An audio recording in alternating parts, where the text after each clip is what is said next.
மெய்யினுள்ளே பாய்ந்திடும் பாரதம் என் உதிரம் தானடி. அனைத்து ஊடகங்களுக்கும் பத்திரிகை நிருபர்களுக்கும் வணக்கம். இன்றைய தினம் தமிழ்நாடு முதலமைச்சர் திரு ஸ்டாலின் அவர்கள் என்னை பற்றி பல விமர்சனங்களும் நன்மை காலமாக தெரிவித்து வருகிறார்.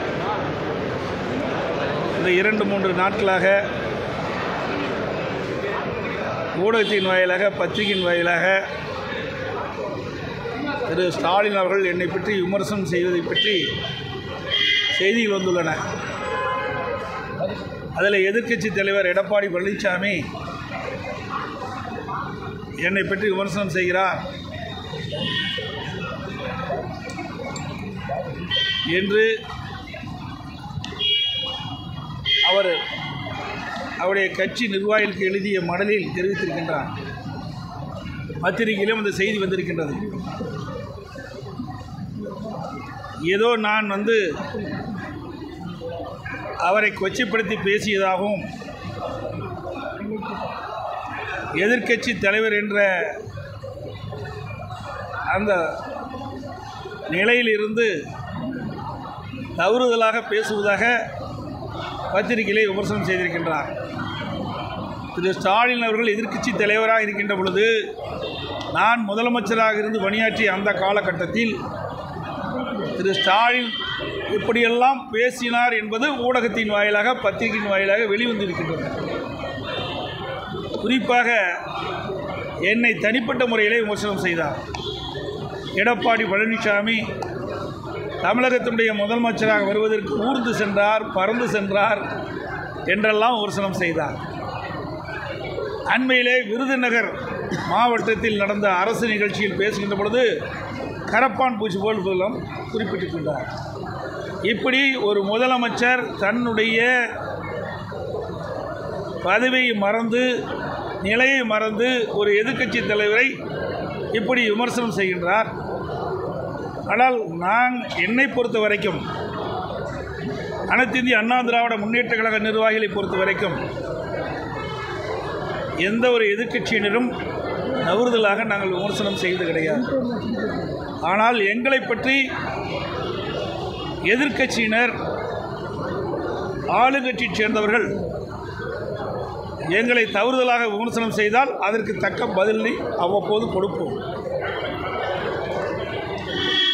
விருதுநகர் மாவட்டத்திலே பேசுகின்ற பொழுதும் சரி, பல்வேறு நிகழ்ச்சியில் கலந்து கொண்டு திரு ஸ்டாலின் அவர்கள் பேசும்போதும் சரி, எடப்பாடி பழனிசாமியுடைய ஆட்சியிலே எந்த திட்டமும் நிறைவேற்றப்படவில்லை என்ற ஒரு தவறான கருத்தை தெரிவித்துக் கொண்டிருக்கின்றார். தொடர்ந்து தெரிவித்துக் கொண்டிருக்கின்றார் ஊடகத்தின் பத்திரிகையின் வாயிலாக. இந்த கோயம்புத்தூர் மாவட்டத்தில் மட்டும் அனைத்து இந்திய அண்ணா திராவிட முன்னேற்ற கழக ஆட்சியில் கொண்டு வரப்பட்டு நிறைவேற்றப்பட்ட திட்டங்கள் சிலவற்றை இந்த நேரத்திலே குறிப்பிடுவது பொருத்தமாக இருக்கும் என்று நான் கருதுகின்றேன். அரசு மருத்துவக் கல்லூரி மருத்துவமனையில் 100ஆண்டு விழா கட்டிடம் 290 கோடி ரூபாயில் அதிமுக ஆட்சி தான் கொண்டு வந்திருக்கிறோம். 253 கோடி மதிப்பீட்டில் ராமநாதபுரத்தில் உயர்மட்ட மேம்பாலம் அமைக்கப்பட்டது. 230 கோடி ரூபாய் மதிப்பீட்டில் நொய்யல் ஆறு புனரமைக்கப்பட்டது. 194 கோடி மதிப்பீட்டில் காந்திபுரம் 2 அடுக்கு மேம்பாலம் அமைக்கப்பட்டது. சுமார் 415 கோடி மதிப்பீட்டில் ஈச்சனாரி முதல் பொள்ளாச்சி வரை 4 வழிச்சாலை அமைப்பதற்கு அதிமுக அரசு நடவடிக்கை எடுக்கப்பட்டது. தொண்டாமுத்தூர், பொள்ளாச்சி, மேட்டுப்பாளையம், புளியங்குளம், பல்லடம், அவனாசி இந்த 6 இடங்களில் 6 புதிய அரசு கலை மற்றும் அறிவியல் கல்லூரி கொண்டு வந்து அங்கு இருக்கின்ற ஏழை எளிய மாணவர்கள் குறைந்த கட்டணத்தில் பட்டப்படிப்பு படிக்கக்கூடிய சூழ்நிலையை உருவாக்கி தந்ததும் அதிமுக அரசு. பாலக்காடு, மேட்டுப்பாளையம், அவனாசி மற்றும் திருச்சிரோடு சாலை 4 வழிச்சாலைகளாக மேம்பாடு செய்யப்பட்டது. ரூபாய் 66 கோடி கவுண்டம்பாளையம், ரூபாய் 41 கோடியில் காரமடை, ரூபாய் 25 கோடியில் போத்தனூர், ரூபாய் 18 கோடி ரூபாயில் ஈச்சனாரி ஆகிய பகுதியில் மேம்பாலம் அமைக்கப்பட்டது.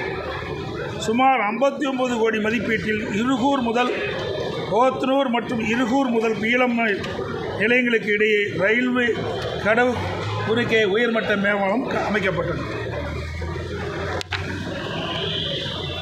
ரூபாய் 3650 கோடி மதிப்பீட்டில் பொள்ளாச்சி திண்டுக்கல் வரை தேசிய நெடுஞ்சாலை திட்டம் அதிமுக அரசால் கொண்டு வரப்பட்டு தற்போது நிறைவேற்றப்படுகின்ற சூழல் இருக்கின்றது. ரூபாய் 131 கோடி மதிப்பீட்டில் தொண்டாமுத்தூர் ஒன்றிய பகுதியில் பவானி ஆற்றிலிருந்து கூட்டுக்குடி திட்டம் கொடுக்கப்பட்டது. ரூபாய் 550 கோடியில் குறிச்சி குனியமுத்தூரில் பாதாள சாக்கடை திட்டம் கொண்டு வரப்பட்டது. ரூபாய் 195 கோடியில் குறிச்சி குனியமுத்தூரில் குடிநீர் திட்ட பணிகள் நிறைவேற்றப்பட்டிருந்தது. இப்படி அதிமுக ஆட்சியில் நிறைவேற்றப்பட்ட திட்டங்கள். அதிமுக ஆட்சியில் கொண்டு வரப்பட்டு நிறைவேற்றப்பட்ட திட்டங்களை திரு ஸ்டாலின் தலைமை கொண்ட அரசாங்கம் ஸ்டிக்கர் ஒட்டி திறக்கப்பட்ட திட்டங்கள். ரூபாய் 750 கோடி மதிப்பீட்டில் பில்லூர் 3வது கூட்டுக்குடி திட்டம் திரு உதயநிதி அமைச்சர் அவர்கள் 11/2/2024 திறக்கப்பட்டிருக்கிறார். இந்த திட்டம் அதிமுக ஆட்சியில் கொண்டு வரப்பட்ட திட்டம். ரூபாய் 479 கோடி மதிப்பீட்டில் ஆத்துப்பாலம் உக்குடம் வரை மேம்பால பணி அதிமுக ஆட்சியில் கொண்டு வரப்பட்டு திமுக ஆட்சியில் திறக்கப்பட்டது. ரூபாய் 114 கோடியில் ஐடி பார்க் நம்ம அதிமுக ஆட்சியில் அடிக்கல் நாட்டப்பட்டு நவம்பர் 5ஆம் தேதி முதலமைச்சர் ஸ்டாலினால் ஸ்டிக்கர் ஒட்டி திறக்கப்பட்டது. ரூபாய் 1652 கோடி மதிப்பீட்டில் அத்திக்கட அவனாசி திட்டம். இந்த திட்டத்தை ஈரோடு, அதோடு திருப்பூர், கோவை இந்த 3 மாவட்ட மக்களும் தொடர்ந்து பல ஆண்டுகளாக கோரிக்கை வைத்து வந்தார்கள் விவசாயிகள். இந்த அத்திக்கட அவனாசி திட்டத்தை நிறைவேற்ற வேண்டும். இப்படி நிறைவேற்றுகின்ற பொழுது பல்வேறு ஏரிகள், குளங்கள் நிரப்பப்பட்டு நிலத்தடி நீர் உயர்ந்து விவசாயிகளுக்கு தேவையான நீர் கிடைக்கும், குடிநீர் பிரச்சனை நீக்கப்படும் என்ற நீண்டகால கோரிக்கையை அதிமுக அரசு ஏற்று இந்த திட்டத்தையும் கொண்டு வந்து நானே நேரடியாக வந்து அடிக்கல் நாட்டப்பட்டு அந்த பணி வேகமாக துரிதமாக நடைபெற்று கொண்டிருந்தது. கிட்டத்தட்ட 85% பணிகள் முடிவு பெற்ற நிலையில் ஆட்சி மாற்றம் ஏற்பட்டது. திராவிட முன்னேற்ற கழகம் ஆட்சிக்கு வந்த பிறகு கிட்டத்தட்ட 32 மாத காலம் இது கிடப்பில் போட்டிருந்தாங்க. பிறகு பல முறை சட்டமன்றத்தில் பேசணும். இங்கே இருக்கின்ற முன்னாள் அமைச்சர்கள், சட்டமன்ற உறுப்பினர்கள் தொடர்ந்து வலியுறுத்தினாங்க. நானும் சட்டமன்றத்தில் வலியுறுத்தினேன். அதன் பேரில் வந்து அந்த திட்டத்தை திறந்தாங்க. இன்னும் அந்த திட்டம் முழுமை பெறலை. அதோட அதிமுக ஆட்சியில் கொண்டு வரப்பட்ட திட்டம் என்ற காரணத்திற்காகவே இன்றைக்கு பல திட்டங்கள் ஆமை வேகத்தில் இன்றைக்கி இந்த திமுக ஆட்சியில் நடந்து கொண்டிருக்கின்றன. இன்றைக்கி பார்த்தீங்கன்னா இந்த மேம்பாலம் கிட்டத்தட்ட சுமார் 1650 கோடி ரூபாய் திட்டத்தில் உயர்மட்ட மேம்பாலம், தமிழ்நாட்டிலேயே அதிக தூரமுள்ள மேம்பாலம், சுமார் 10.1 கிலோமீட்டர் தூரமுள்ள உயர்மட்ட மேம்பாலம் கட்டுவதற்கு அடிக்கல் நாட்டப்பட்டு பணிகள் துவங்கப்பட்டு வேகமாக துரிதமாக நடைபெற்று வந்தது. கிட்டத்தட்ட 80% பணிகள் நிறைவு பெற்றிருந்ததெல்லாம் அதிமுக ஆட்சியில். அது வந்து கிட்டத்தட்ட பார்த்திங்கன்னா உப்புளிப்பாளையம் முதல் ஏர்போர்ட் வின்ஸ் வரை, கோல்டு வின்ஸ் வரை அந்த உயர்மட்ட பாலம் அமைக்கின்ற பணி நடைபெற்றது. அந்த பணியும் இந்த ஆட்சியாளர்களால் முழுமையாக நிறைவேற்றப்படவில்லை. ஆமை வேகத்தில் நடைபெற்றுக் கொண்டிருக்கின்றது. வேண்டுமென்றே திட்டமிட்டு முழுக்க அதிமுக ஆட்சியில் கொண்டு வரப்பட்ட திட்டம் என்பதற்காகவே இந்த திட்டத்தை முடக்கி வைத்திருக்கின்றார்கள்.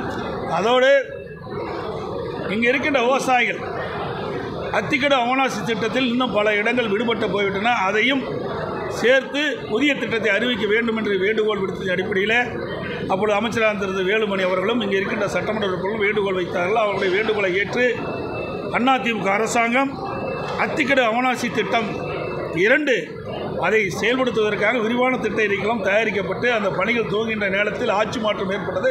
அதையும் கிடப்பில் போட்டாங்க. கோவை மெட்ரோ ரயில் திட்டம் அதிமுக ஆட்சி இருக்கின்ற பொழுது கொண்டு வரப்பட்ட திட்டம். இந்த கோவை மாநகர் மக்கள் கோவை மாநகரம் வளர்கின்ற மாநகரம், போக்குவரத்து நெரிசல் அதிகமாக இருக்கின்ற காரணத்தினாலே இந்த போக்குவரத்து நெரிசல் இல்லாத ஒரு சூழ்நிலை உருவாக்க வேண்டும். இங்கே அதிகமான தொழிற்சாலை இருக்கின்ற காலத்திலே, அதிகமாக தொழிலாளர்கள் பணிபுரிகின்ற காலத்தினாலே வேலைக்கு செல்கின்றோர் குறிப்பிட்ட நேரத்துக்கு செல்ல வேண்டும், குறிப்பிட்ட நேரத்துக்கு வீட்டுக்கு திரும்ப வேண்டும். அப்படி இருக்கின்ற இந்த சூழ்நிலையில் மெட்ரோ ரயில் திட்டம் மிக அவசியமான திட்டம் என்ற காரணத்தினால் அதிமுக அரசு இருக்கின்ற பொழுது இந்த திட்டத்தை நாங்கள் கொண்டு வந்தோம். சுமார் இந்த திட்டத்தை நிறைவேற்றுவதற்காக விரிவான திட்ட அறிக்கை தயாரிக்கின்ற பணி நடைபெற்றது. ஆட்சி மாற்றம் ஏற்பட்டது. இன்ன வரைக்கும் அந்த திட்டத்திற்கு என்ன நடவடிக்கை எடுத்தார் என்று தெரியவில்லை. அதையும் கிடப்பில் போட்டாங்க.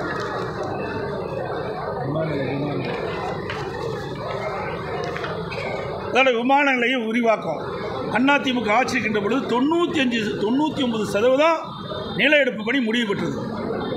நில எடுப்பு பணி முடிந்த பிறகு ஆட்சி மாற்றம் ஏற்பட்டது.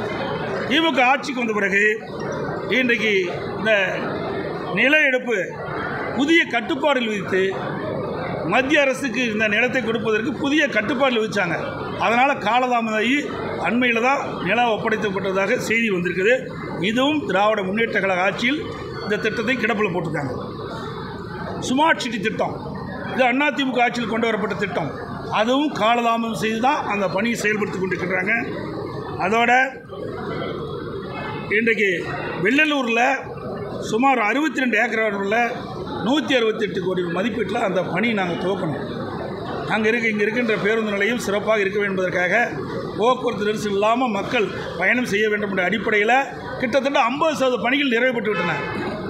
இதையும் இந்த விடியா திமுக அரசு கிடப்பில் போட்டுடுது. அதோட மேற்கு புறவழிச்சாலை அதிமுக ஆட்சியில் கொண்டு வரப்பட்டால் இப்பொழுதுதான் டெண்டர் விட்டு அந்த பணியை துவக்கியிருக்கிறாங்க. இப்படி அனைத்து இந்திய அண்ணா திராவிட முன்னேற்ற கழக ஆட்சியில் கொண்டு வரப்பட்ட திட்டங்கள் எல்லாம் இந்த திட்டங்கள். ஆனால் ஒன்றுமே செய்யலை என்று இன்றைய முதலமைச்சர் தெரிவிச்சிட்டார். எப்படியாவது இந்த ஆட்சியாளர்கள் மக்களை குழப்பி அதில் ஏதாவது அரசியல் ஆதாயம் தேட வேண்டும் என்று முயற்சிக்கிறாங்க. ஒருபோதும் நடக்காது. அதிமுக ஆட்சியில் தான் இந்த கோயம்புத்தூர் மாவட்டத்தில் கோயம்புத்தூர் மாநகரில் இவ்வளோ பணிகளை இங்கே மட்டும் செஞ்சுருக்கிறோம். திமுக ஆட்சிக்கு வந்த பிறகு திரு ஸ்டாலினுடைய அரசு இந்த கோவை மாநகர மக்களுக்கும் கோவை மாவட்ட மக்களுக்கும் என்ன திட்டத்தை கொண்டு வந்தார்? திட்டத்தை அறிவிச்சு தான் இருக்கார். இது வரைக்கும் அந்த எந்த திட்டமுமே இன்னும் நடைமுறைப்படுத்தலை, பணியே துவக்கலை. அப்புறம் ஆய்வு மேற்கொள்ளுன்னு சொல்கிறார். எல்லா இடத்துக்கும் ஆய்வுக்கு போகிறேங்கிறார். பல மாவட்டத்துக்கு ஆய்வுக்கு போகிறேங்கிறார். நாளை கூட பெரம்பலூர் அரியலூர் போவதாக பத்திரிகை செய்தி. இந்த ஆட்சியில் திரு ஸ்டாலின் தலைமையில் இருக்கிற அரசாங்கத்தில் எந்த திட்டமும் அறிவிக்கலை, எந்த பணியுமே நடக்கலை. எப்படி போய் ஆய்வு பணி மேற்கொள்ள முடியும்? அதிமுக ஆட்சியில் இவ்வளவு திட்டங்களை அறிவித்து பணிகள் நிறைவேற்றப்பட்டு நாங்களும் திறந்தோம். ஆட்சி மாற்றத்துக்கு பிறகு திராவிட முன்னேற்ற கழகம் ஆட்சிக்கு வந்த பிறகு முதலமைச்சர் திரு ஸ்டாலின் நாங்கள் கொண்டு வந்த திட்டத்தை இன்றைக்கு முடிக்கப்பட்டு திறந்து வச்சுட்ருக்கார். இதுதான் நிலைமை. அதோட இன்னொன்று சொல்கிறாரு, அரசு ஊழியர்கள் பற்றி சொல்கிறார். இன்றைக்கு பத்திரிகையில் வந்திருக்குது, நேற்று தினம் வந்திருக்குது. 7 பக்கம் கொண்ட யாருடைய கையெழுத்தும் இல்லாத மொட்டையாக சில செய்திகள்லாம் அரசு ஊழியர் பற்றி வெளியிட்டிருக்கிறாங்க திமுக. அப்படின்னா ஊடகத்திலையும் பத்திரிகையிலையும் எனக்கு கிடைத்த தகவல். அதில் 2 நாட்களுக்கு முன்பு நான் திருச்சி சென்றிருந்தேன். உங்களை போல் இருக்கின்ற நிருபர்கள் கேள்வி கேட்டாங்க. அரசு ஊழியர்கள் சில கருத்துக்களை தெரிவிச்சிருக்கிறாங்க, அந்த கருத்துக்கு நீங்கள் என்ன பதில் சொல்கிறீங்கன்னு கேட்குறாங்க. அதுக்கு நான் சொன்ன பதில் தான், அந்த அரசு ஊழியர்கள் என்ன சொன்னார் என்று சொன்னதை சொல்லி நான் அந்த கருத்தை தெரிவித்தேன். சில அரசு ஊழியர் சங்கங்கள் தெரிவித்த கருத்து, தற்போதைய முதலமைச்சர் திரு ஸ்டாலினுக்கு எதிர்க்கட்சி தலைவராக இருந்தால்தான் அரசு ஊழியர் மீது கரிசனம் வரும் என்றால் 2026 தமிழ்நாடு சட்டமன்ற பொதுத் தேர்தலில் அவருக்கு எதிர்க்கட்சி தலைவர் பதவியை அளிக்க நாங்கள் தயார் என்று அரசு ஊழியர் சங்க நிர்வாகிகள் வெளிப்படையாக தெரிவித்த கருத்து ஊடகத்திலையும் பத்திரிகையில் வருது. அந்த கருத்து தான் நான் சொன்னேன்.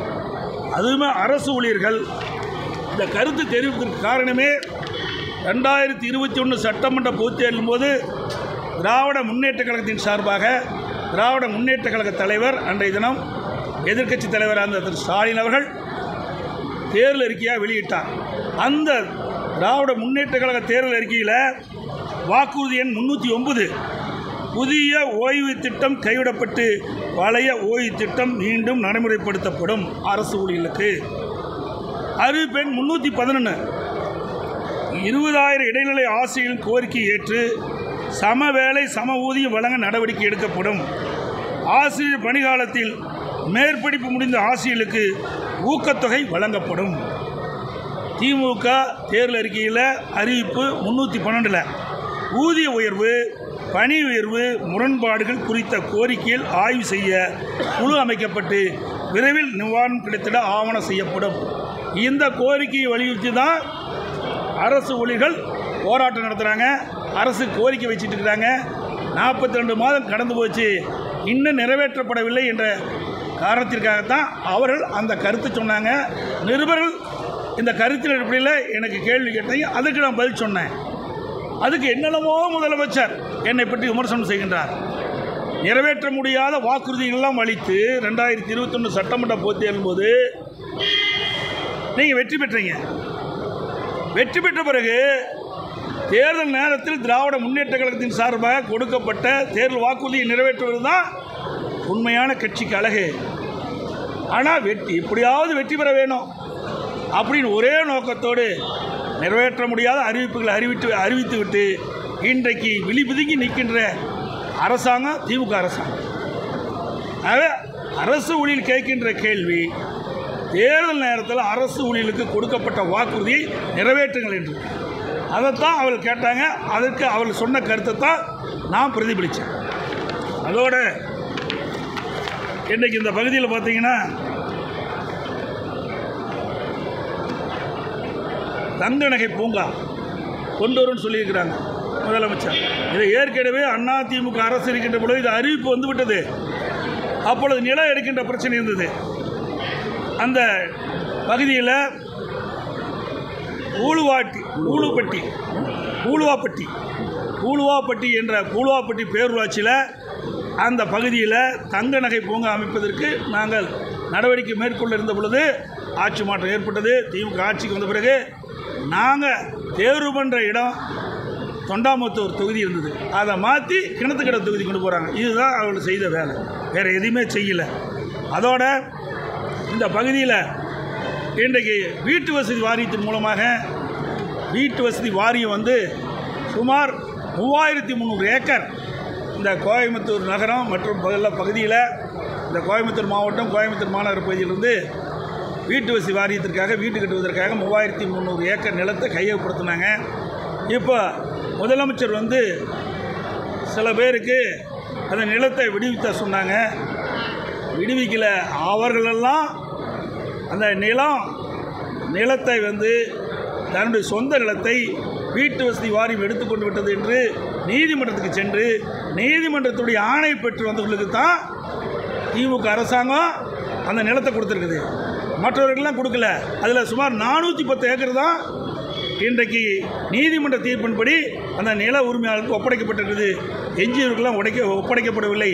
ஆகவே இந்த அரசு கிட்டத்தட்ட 3300 ஏக்கர் நிலத்தை வீட்டு வசதி வாரியம் எடுக்கப்பட்டிருக்கிறது. அனைவருக்கும் அந்த நிலத்தை ஒப்படைக்கப்பட வேண்டும்.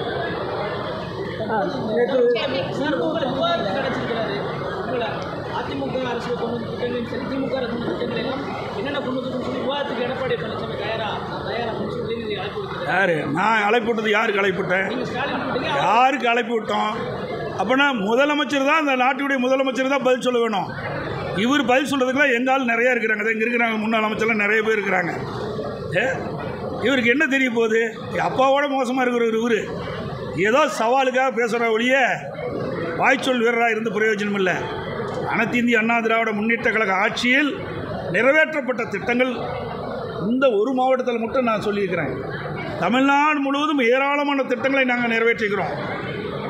திராவிட முன்னேற்ற கழக அரசு அமைக்கப்பட்ட பிறகு திரு ஸ்டாலின் முதலமைச்சராக வந்த பிறகு என்னென்ன திட்டத்தை நிறைவேற்றப்பட்டிருக்கு அதுக்கு நான் கேள்வி கேட்டால் உதயநிதி பதில் சொல்கிறார். ஏன் முதலமைச்சர் எங்கே போயிட்டார் அப்படின்னா திறமையில்லாத முதலமைச்சர்னு ஒத்துக்கிறாரா அவர்? நான் சொன்ன மாதிரி பொம்மை முதலமைச்சர் ஒத்துக்கிறாரா? நேற்று வந்து அதான் நான் ஏற்கனவே சொன்னமே. இன்றைக்கு தமிழக எல்லா மாநிலத்திலும் ஒரு முதலமைச்சர் தான் இருக்கிறாங்க. தமிழ்நாட்டில் தான் 4 முதலமைச்சர் இருக்கிறாங்க. அந்த அடிப்படையில் தான் உதயநிதி முதலமைச்சருக்கு பதிலாக பதில் சொல்லிட்டு இருக்காரு. முதலமைச்சர் சொல்ல வேண்டிய பதிலை முதலமைச்சர் தான் சொல்ல வேணும். அதெல்லாம் ஏற்கனவே சொன்னேன். அதிகார மையங்கள் 4 இருக்குது. அந்த 4 யார் என்று உங்களுக்கே தெரியும். வேணுமென்று திட்டமிட்டு என்னிடத்தில் ஏதாவது கேள்வி கேட்டு அது ஒரு விவாத பொருளாக்கி அப்புறம் அதுக்கு ஒரு 4 பேர் வச்சு விவாதம் பண்ணுவீங்க. அது ஏற்கனவே சொல்லியாச்சு, அது தெரியும் உங்களுக்கு. நேற்று வந்து சுகாதாரத்துறை அமைச்சர் வந்து அந்த யூடியூபர் இருப்பா அந்த விவகாரத்தில் வந்து என்னென்னு சொன்னார்னா, அவர் கொலை குற்றம் செய்யல, காவல்துறை நடவடிக்கை எடுக்கலன்னு ஒரு அமைச்சரே சொல்கிறாரு. என்ன இந்த யூடியூபர் வந்து அவர் தொப்புள் கொடி கட் பண்ண விவகாரத்தில் அது நீதிமன்றம் வரைக்கும் போயிருக்குது. அந்த நீதிமன்றத்தில் இருக்கிறதுனால அதில் வந்து கருத்து சொல்வது சரி இருக்காது. நல்வாழ்வுத்துறை அமைச்சர் செய்தியாளர்களை சந்திச்சிருந்தார் சார். அப்போ அவர் என்ன சொல்கிறாருன்னா, ஒரு அமைச்சர் காவல் நிலையத்தில் புகார் அளித்தால் கூட காவல்துறையினர் வந்து நடவடிக்கை எடுக்கல அப்படின்னு ஒரு அதிர்ச்சியான தகவலை பதிவு செஞ்சுருக்காங்க. அதாங்க, அப்படிப்பட்ட அரசாங்கம் தான் இப்படி இருக்குது. ஆனால் ஏற்கனவே சொன்னேன், தமிழகத்தில் சட்ட ஒழுங்கு அடியோடு சீரழிந்து விட்டது. இன்றைக்கு திறமையற்ற முதலமைச்சர் நாட்டை ஆண்டு கொண்டிருக்கின்றார். பொம்மை முதலமைச்சர் நாட்டை ஆண்டு கொண்டிருக்கின்றார். அவருடைய அமைச்சர் இருக்கின்ற அமைச்சரே இப்படிப்பட்ட கருத்து சொல்கின்ற பொழுது நாட்டு மக்களுக்கு எங்கே நீதி கிடைக்கும்? அதே மெத்தப்பட்டம் என்கிற போதைப் பொருள் வந்து அதிகமாக புழக்கத்தில் வந்துட்டு ஒரு மருத்துவ பரிந்துரை சீட்டு இல்லாமலே வந்து சர்வசாதாரணமாக கிடைக்குது அப்படின்னு சொல்லி அவர்கிட்டே ஒரு கேள்வி கேட்ட செய்தியாளருக்கு என்னன்னா, குற்றம் செய்யப்பட்டவர்களை அடையாளம் காட்டினால் நடவடிக்கை எடுப்பதாக அவர் பதில் சொல்றாரு. இப்படி அரசாங்கம் எதுக்காக இருக்குது? அரசாங்கம் என்பது இப்படி பத்திரிகையாளர்களோ அல்லது பொதுமக்களோ ஏதாவது பிரச்சனை என்று சொல்லுகின்ற பொழுது அந்த பிரச்சனைக்கு ஆழமாக சென்று அதை விசாரித்து உரிய நடவடிக்கை எடுக்கணும். அதுதான் அரசாங்கம். நாமளே சொல்கிறதுக்கு அரசாங்கம் தேவையில்லை. சில இடத்துல இப்படிப்பட்ட போதைப் பொருள் விற்பனை நடக்குதுன்னு சொன்னால் அந்த அரசாங்கம் விழிப்போடு இருந்து செயல்பட்டு எந்தெந்த இடத்துல போதைப் பொருள் விற்பனை இருக்குது, எந்தெந்த நீ சொன்ன மாதிரி அந்த போதைப் பொருள்லாம் இப்பொழுது இங்கேயே தயார் பண்ணுகின்ற ஒரு சூழலாம் பத்திரிகையில் பார்த்தேன். அப்படிப்பட்ட அவலங்களை இந்த ஆட்சியில் நடைபெற்றுக் கொண்டிருக்கின்றன. சட்ட ஒழுங்கு அடியோடு சீர்கட்டு விட்டது. காவல்துறைக்கு முழு சுதந்திரம் கிடையாது. அதனால் அவர்கள் இந்த போதைப் பொருள் விற்பனை செய்கின்றவர்களை தடை செய்ய முடியாத ஒரு சூழ்நிலை இருக்குது. அதனால தான் இந்த போதைப் பொருளை தடை செய்ய முடியல. அதிமுக சார்பில் தொகுதி வாரியாக புதுசாக ஒரு கள ஆய்வு குழுவெல்லாம் அமைச்சிருக்கு சார். அந்த கள ஆய்வுடைய உத்வேகம் தற்பொழுது அதிமுக தொண்டர்கள் மத்தியில் எப்படி இருக்குது சார்? அதை நீங்கள் போனது தானே தெரியும். அனைத்து இந்திய அண்ணா திராவிட முன்னேற்ற கழகத்தை பொறுத்த வரைக்கும் கட்டமைப்பு பலமாக இருக்க வேண்டும் என்ற எண்ணத்தின் அடிப்படையில் தான் நாங்கள் இந்த தொடர் நடவடிக்கையில் எடுத்துக்கிட்டோம். இன்றைக்கு தமிழகம் மட்டும் இல்லை, இந்தியாவிலேயே எந்த ஒரு கட்சியும் அந்த கட்சியினுடைய உறுப்பினர் அட்டை புதுப்பித்தல், புதிய உறுப்பினர் சேர்த்தல், அதை முழுமையாக போய் சேர்ந்ததா என்று ஆய்வு செய்யவே கிடையாது. எல்லாமே ஆன்லைனில் போடுறாங்க, கிடைக்குது. ஆனால் அதிமுக அப்படி இல்லை. முறையாக அதிமுக கொடுக்கின்ற படிவத்தை, தலைமை கழகம் கொடுக்கின்ற படிவத்தை பூர்த்தி செய்து தலைமை கழகத்தில் ஒப்படைக்கப்பட்டு தலைமை கழகம் கொடுக்கின்ற அந்த உறுப்பினர் சீட்டை உரியருடன் வழங்க வேண்டும். அதை ஏற்கனவே வழங்கிட்டு இருக்கிறோம். அதை களப்பணி செய்வதற்கு தான் இதை ஒவ்வொரு மாவட்டமாக போகிறாங்க. சார், நான் சொல்கிறேன், இன்னும் 1.5 ஆண்டு காலம் இருக்குது. 1.5 ஆண்டு காலத்துக்கு பிறகு தான் தேர்தல் வர இருக்குது. தேர்தல் வருகின்ற பொழுது தான் இதையெல்லாம் சொல்ல முடியும். இன்னொன்று சொல்கிறேன், ஏற்கனவே திருச்சி விமான நிலையத்தில் ஒரு நிருபர் கேட்குறாரு. அதுக்கு நான் ஒரு பதில் சொன்னேன். ஒத்த கருத்துடைய கட்சிகள்லாம் எங்களோடு இணைந்து அதில் உடனே விவாதமான அன்னைக்கு வச்சுட்டீங்க. பாரதிய ஜனதாவோட எடப்பாடி பழனிசாமி மறைமுக கூட்டணி ஏற்கனவே தெளிவுபடுத்திட்டேன். தெளிவாக நான் சொல்லியாச்சு. நாடாளுமன்ற தேர்தல் இருக்கும்போதே நடக்கின்ற பொழுதே கட்சியினுடைய தலைமை அலுவலகத்திலும் சரி, பல்வேறு ஊடக பேட்டியிலும் சரி, பத்திரிகை பேட்டி கொடுக்கும்போது தெளிவாக சொல்லிட்டேன். சட்டமன்ற தேர்தலின் போது பாரதிய ஜனதாவுடைய கூட்டணி இல்லை என்று சொல்லப்பட்டிருக்கிறது. அதை வைத்து மீண்டும் மீண்டும் நீங்கள் கேள்வி கேட்டு இருக்கிறீங்க. என்ன சொல்கிறது? ஏற்கனவே நாங்கள் முடிவு செஞ்சு அறிவிக்கப்பட்டு விட்டது. திமுக எங்களுடைய எதிர்க்கட்சி. திமுக மக்களோட ஆட்சி அகற்றப்பட வேண்டும் என்பது நோக்கம். அதோட பாரதிய ஜனதாவுடைய கூட்டணி இல்லை என்பது எங்களுடைய நிலைப்பாடு. அதில் தெளிவாக இருக்கிறோம். அதனால் எதையும் பொருத்தி பேசக்கூடாது. ஒருவேளை சார், நான் தான் தெளிவாக சொல்லிட்டேன். மீண்டும் மீண்டும் அதில் கொண்டு உங்கள் விவாத மேடை வச்சுக்கணும். உங்களுக்கு எங்களை வச்சு ஒரு விவாதம் செய்ய வேணும். அப்படி தான் பார்க்குறீங்க. திமுகவில் எவ்வளோ பிரச்சனை நடந்துருக்கு. ஏதாவது ஊடக நம்பளும் பத்திரிகை நம்பளும் அதை பற்றி சிந்திச்சு போடுறீங்களா? எதுவுமே கிடையாது. அருள் ஊந்து சொல்கிறேன், ஊடக நம்பளும் பத்திரிகை நம்பளும் நடுநிலையோடு நீங்கள் நடந்து கொள்ளுங்க. ஸ்டாலின் அவர் ஒரு நிகழ்ச்சியில் பேசுகிறார். திரு உதயநிதி ஸ்டாலின் அவர்கள் அமைச்சரான பிறகு அவருக்கு கொடுக்கப்பட்ட அந்த வேலைகள் சிறப்பாக செஞ்சு 100% சிறப்பாக செயல்பட்டு சொல்கிறார். அப்படின்னா மற்ற அமைச்சர்கள்லாம் எதுவுமே செய்யலையா? மற்ற அமைச்சரெல்லாம் அவருடைய துறையில் எதுவுமே செய்யலையா? அதை பற்றி ஏதாவது ஒரு விவாத மேடையாவது, ஒரு தொலைக்காட்சியிலாவது விவாத மேடை வச்சு விவாதிக்கிறீங்களா? எதுவுமே விவாதிக்கலையே. அதிமுக தும்புனா போதும் அதுக்கு ஒரு விவாத மேடை, இரும்புனா போதும் அதுக்கு ஒரு விவாத மேடை. அதிமுக கட்சியோட ஒரு கட்சி இருக்க காட்டி தான் விவாத மேடைன்னு ஒரு விவாதமே நடந்துகிட்டு இருப்பதாக எங்களுக்கு தெரியுது. பத்திரிகையிலும் செய்தி வந்துகிட்டு இருக்குது. ஆக உண்மையில் நீங்கள் நடுநிலையோடு நீங்கள் எண்ணி பார்க்கணும். யார் தவறு செய்தாலும், எந்த கட்சியில் பிரச்சனை அதை முழுமையாக வெளிச்சத்துக்கு கொண்டாங்க. அதை கொண்டு வர மாட்டேங்கிறீங்க. ஆளுங்கட்சிக்கு ஒரு நீதி, எதிர்கட்சிக்கு ஒரு நீதியாக தான் ஊடக நண்பர்களும் பத்திரிகை நண்பர்களும் இன்றைக்கு செய்தி வெளியிட்டிருக்கிறீங்க. அதில் ஊந்து அந்த நிலையை மாற்றி, சில ஊடகம் தான், எல்லா ஊடகத்தையும் நான் சொல்லலை, சில பத்திரிகை தான் அப்படி பண்ணுறீங்க. எல்லா பத்திரிகை ஊடகமும் மதிக்கக்கூடியவர்கள். ஆகவே நீங்கள் உண்மை செய்தியை நடுநிலையோடு, அது ஆளுங்கட்சியாக இருந்தாலும் சரி எதிர்கட்சியாக இருந்தாலும் பாரபட்சம் இல்லாமல் செய்தியை வெளியிட வேண்டும் என்று அன்போடு கேட்டு விடைபெறுகின்றேன். நன்றி, வணக்கம். மேலும் இது போன்ற வீடியோக்களை காண தேசியவாத நியூஸ் யூடியூப் சேனலை சப்ஸ்கிரைப் செய்யுங்கள்.